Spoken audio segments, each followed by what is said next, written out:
Hi everyone, it's Tarrant. And Stella from Meeple University. Today we'll be teaching you how to play Trailblazer the John Muir Trail, game designed by Dan R. Rice III with art by Andrew Bosley and published by Mariposa Games. Let's get to the game. In Trailblazer the John Muir Trail, players are hikers, making their way along the John Muir Trail in the Sierras of California.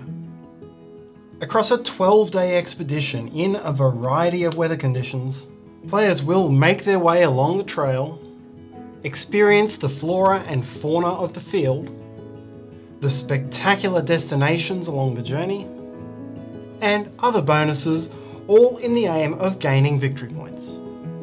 After 12 rounds of play, whoever has completed the hike and scored the most victory points will win the game. To set up, give each player all of the components and resources they'll need to begin their hike.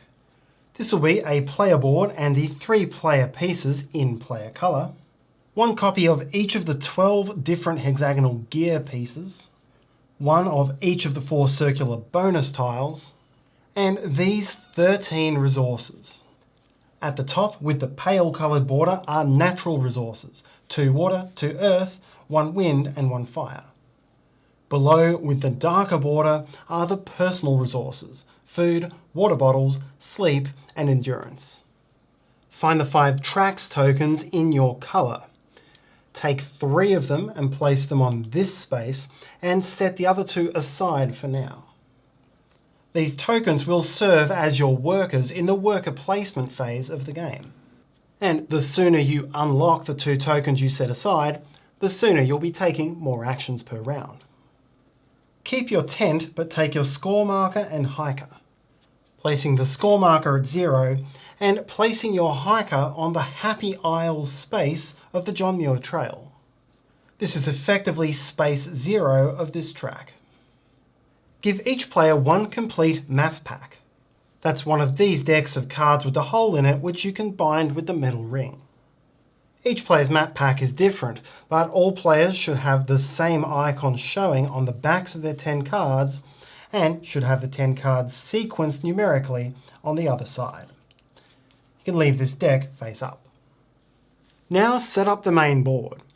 The small cards are the trail cards. Shuffle them into a face-down deck and deal each player a starting hand of 3. The medium cards are the field guide cards. They're shuffled into a face-down deck and then 5 are dealt face up. The larger cards are destinations which you can explore along the journey. Shuffle each of the 3 decks separately and set aside the blue and brown ones for the start of the game. Then deal out 3 green cards face up. Place a light coloured shield token on each of these 3 spaces of the trail.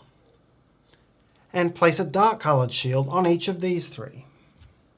Return any which weren't placed to the box. Shuffle the arrowhead tiles. Place 1 face up in the top space and make 3 stacks of 5 in the remaining spaces, flipping the top tile from each face up. These all represent endgame scoring objectives. The top one is a public objective which all players will score, and the rest need to be collected and scored by individuals. Place the elevation, windrose, and first light medallions. Place a water token on first light. Then choose a first player who takes the Trailblazer medallion. Shuffle a face-down pile of all of the weather tokens. Finally, there's room on the main board for supplies of all of the various resources. You're now ready to play. Trailblazer is played in 12 rounds, and each round is played in 3 phases. First is sunrise. You'll determine the day's weather, and then each player may draw and play a trail card from hand. Second is daytime. This is a worker placement phase, which is played in turns starting from the first player and going clockwise around the table. On your turn, you'll take one of your tracks tokens and then place it on an available action space and take the action at that location. If you have no tracks tokens remaining at the start of your turn, then you pass, and once all players have passed, the daytime phase is over. Third is the sunset phase.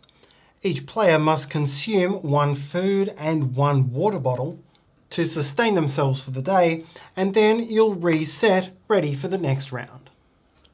The game is played over 12 rounds, and the player who scores the most victory points will be the winner. Victory points are represented by the shields. Orange shield are points scored immediately, and blue shields are scored at the end of the game. Additionally, players must complete the hike, that is, get their hikers to Mount Whitney on Space 10 of the John Muir Trail. A player who fails to do this cannot win irrespective of the number of points scored. So now let's have a look at each phase in detail. The first phase is sunrise, and the first thing you'll do is check the weather. Draw one random tile from the weather pile and then place it onto the current round space. If it's typical weather, sunny, cloudy, or partly cloudy, then nothing else happens. But if you draw a tile which has one of the resource icons in the bottom left corner, then it's going to be a tough day for hiking. But more on that later. Then resolve trail cards. In the current turn order, each player takes a turn to do 2 steps. First, draw one trail card into hand, and then play one trail card for its effect. Most trail cards give you 2 benefits when you play them: a resource or points reward in the bottom right corner, and a gear icon in the bottom left. For the reward, you simply gain the resources or points as shown. Here you would gain 1 earth, while here you would gain 2 immediate points. For the gear icon, you get to resolve either a load or an elevate effect. And you'll resolve this type of effect anytime you get a hexagonal gear icon, whether it be from a trail card, a field guide card, a destination card, or some other bonus. For each type of effect, first check whether you've moved that specific gear tile from off your player board into your backpack. If you haven't, then take the tile and place it in your backpack, left to right, bottom to top. When you fill in the last space of a given row, immediately gain the benefit printed next to it. For the third row, this includes taking the Windrose medallion, only if you're the first player to fill that row. And for the top row, it's 5, 3 or 1 points if you're the first, second or third player to fill it up. If, on the other hand, you gain a gear effect and you already have that gear in your backpack, then you advance 1 step on the elevation chart. For your first step, simply place your camp on the leftmost space, and thereafter move it 1 step to the right. Multiple players can occupy the same space. When you reach a space with a printed bonus, claim it immediately. This one allows you to claim the elevation medallion if you're the first player to reach it. Each of these allows you to claim another one of your tracks tokens which was set aside in setup, giving you more actions each round. And you can use it in the same round in which you gained it. Each of these 3 allows you to claim an arrowhead. Take the top arrowhead from one of the bottom 3 piles, you cannot touch the top one, and then reveal the next one face up. This is now a private objective which only you will score at the end of the game. When you reach the final red camp space, score 7, 4, 2 or 1 points if you're the first, second, third or fourth to arrive, and any subsequent steps you take once you've reached the end immediately score you 1 point. There is one exception to the rules regarding these hexagonal gear icons, and that relates to these red coloured cards, the obstacle cards. An obstacle card behaves like any other trail card if you already have its gear in your backpack. So by playing this card, you would get to elevate with this chair and would gain the bonus. But if you don't already have that gear, then you can't play the card and can't use that card to gain that gear. You'll have to either keep this card in your hand until you have the relevant gear, or you can choose to discard it in order to gain 1 natural water. This counts as your played trail card for this phase, and you can also choose to do it with a green trail card if you really need the natural water. Whatever it is you choose to do, once you've played your 1 trail card for the round, discard it and play goes to the next player. Once all players have played their trail cards, you'll move to the daytime phase. The daytime phase is played in turns, and on each turn you'll place one of your tracks markers into an action space and then take its action. Each action space is indicated by a dotted circle. Some overlap and are available only at specific player counts, and some are obscured by components on the board. In each of these cases, your action is to take the component and replace it with your tracks token. You cannot choose an action space which is already occupied by another player, unless you've collected either the windrose or the elevation medallion. Each of these medallions is worth 2 points at the end of the game, but if you hold it, you can choose to flip it over, losing the points, in order to use a space which is already occupied. This is a once per game effect. The first and most critical action is to hike, and this is how you move your hiker along the John Muir Trail. Each player has a dedicated action space for this action, meaning you can't block other players out from taking it. It also means you can only take the action once per round. Even with one of the medallions, you're not allowed to flip this over to take it again. Remember that you must complete the trail in order to win the game, which means you must take the hike action 10 times in 12 rounds. Part of the game's puzzle is in working out which are the 2 most optimal rounds not to take the action. To hike, you must pay costs, meet prerequisites, and possibly take hardship, which is worth negative points at the end of the game. First, consult your personal map pack for the space that you're about to enter, and pay the cost printed at the bottom. Second, check the weather track, and for the current round, pay any extra cost shown in the bottom left corner of the tile. Then check the shield tiles on the board. In spaces 8, 9 and 10 there'll be an additional personal resource which you must spend. And in spaces 5, 6 and 7 there'll be one of the game's gear icons, and you must previously have loaded that into your backpack. Note that this is not a hexagonal icon. You don't get to elevate by using this, you must simply have the gear. For all players, the 10th card also shows this icon, requiring you to spend 2 tracks tokens instead of 1 for the action. If you meet all requirements, advance your hiker 1 space and advance your map pack to the next page. If you don't meet all the requirements, you can still take the action and advance, but you must take 1 hardship token for each of the requirements or costs you could not meet. You can't do this voluntarily. If you can pay the cost, then you must. When you reach the 10th space, score 5, 3 or 1 points, depending on whether you are first, second or third to arrive. Most of the spaces on the right-hand side of the board are places you can go to gather resources. There are spaces for the 4 natural resources. Here you would gain 4 water. Here you gain 3 earth. Here you gain 2 wind. And here you gain 1 fire. Each of these can accommodate only 1 tracks token in a 2 or 3 player game, or 2 tokens in a 4 player game. These 5 action spaces allow you to resupply at the High Sierra Lodge. But you're not allowed to take an action there until you have reached at least step 4 on the John Muir Trail, as this is where the lodge is located. The left 2 spaces can be occupied by any number of tracks tokens and allow you to take 3 food or 2 water bottles. These 3 can each hold only 1 token and give you 1 sleep or 1 endurance, or let you return 1 hardship to the supply. All resources gained are added to the storage on your player board. You have a total capacity for 12 natural resources, and specific capacities for 4 food, 4 water bottles, 3 sleep, and 3 endurance.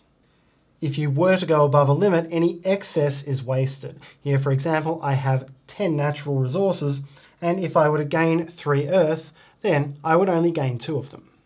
I could not gain 3 and discard another to get back to 12. With this action, draw 2 trail cards and then play 2 trail cards, ignoring the backpack icons entirely. This means that you'll only gain the benefits in the bottom right, and it allows you to play obstacle cards for their benefits even if you don't have that gear in your pack. These 5 actions at the bottom of the board allow you to gain a field guide card. Pay the cost above the card, replace the card with your tracks token, gain the card's benefits, so here I'd get my fire starter and an earth, and then add the card to your collection. There are 5 types of cards, and at the end of the game you'll get points for each set of non-matching cards. The blue river cards all have a bonus effect which allows you to retrieve the tracks token you'd use to take it, giving you an extra action for the round, and this bonus allows you to take that card and then draw another card at random, gaining all of its benefits and adding it to your collection as well. With these action spaces you can explore a destination, and there are 3, 4 or 5 spaces available depending on your player count. Pay all of the resources showing across the bottom middle of the card. Resolve the gear icon in the bottom left. Gain the points in the bottom right. Then take the card and check whether or not you've previously resolved that colour of card. If you haven't, then you'll still have its bonus token in your supply, and you place that over its icon at the bottom of your player board and immediately resolve the effect. This could be to draw 2 trail cards, play 1 and then permanently increase your hand size to 4, to gain a random field guide card, to resolve a gear icon of your choice, or to gain 2 non-matching resources. Each of these is a once per game effect, so you'll get no extra player board bonus for subsequent cards of the type. When you place all 4 bonus tokens, gain 9, 5 or 3 points if you're the first, second or third player to do so. Then refill from the top of the deck. These are all true landmarks along different parts of the real trail, and they'll change as the game goes on. As soon as any one player reaches step 5 on the trail, you'll discard all of the green cards and replace them with the blue cards. Once someone reaches space 9, discard the blue cards and replace them with the browns. The final action is to take the first light medallion. Gain any water on top of the medallion and take the medallion, which you'll be able to cash in for the first player marker during the sunset phase. Once this action is blocked, it cannot be copied by a player with the windrose or elevation medallions. Once all players are out of tracks tokens, proceed to the sunset phase. Firstly, all players must consume 1 food and 1 water bottle. Very important for keeping your hiker going. At this specific time, you may choose to convert 2 natural water into 1 water bottle. For each requirement you're unable to meet, gain 1 hardship token. And again, you cannot do this voluntarily if you have the means to pay. Then resolve the next 4 steps to set up for the next round. First, players retrieve all of their tracks tokens from the action spaces on the board. Next, reset the field guide cards. If there's still a card in the 2 water space, discard it, and then slide all remaining cards as far to the left as possible, and refill from the top of the deck. If any player has the first light medallion, then that player becomes the Trailblazer, and first light is returned to the board. If not, then Trailblazer rotates 1 player clockwise. Either way, now add 1 natural water to the first light medallion to incentivize it for future rounds. The game ends after consuming food and water in the 12th round. Do not resolve these medallion steps, as the positions of these medallions may be important for some endgame scoring. Now verify that all players have reached Mount Whitney. If any player failed to reach the 10th space, then that player is eliminated, and finishes with a score of 0. For all other players, count up your final scores. If you finish with any hardship tokens, lose points based on this table, so here it would be -9. Gain 2 points each for the windrose and elevation medallions if you have not flipped them over. Gain points based on this table for each of your sets of different field guide cards. Here it's a set of 5 and a set of 3 with 2 singles for a total of 9. Score the objectives on each arrowhead you've collected. Here it's 2 points for each medallion, a total of 6, 1 point for each tree, a total of 4, and 10 points for having 4 valley and meadow destination cards. Finally, all players check the objective on the golden arrowhead at the top of the board and score its printed value multiplied by 2. Here it's 2 Falls and Features cards for 6 points multiplied by 2 is 12. The player with the highest score wins, and if tied, whoever arrived earlier to Mount Whitney breaks the tie. And that's how to play Trailblazer the John Muir Trail. We hope you enjoyed this video. Thank you so much for watching. Everything you do will help us. Every single view, every time you like our videos, our Instagram, every single comment, and let us know that you're there. And make sure you're doing something fun today. See you next time.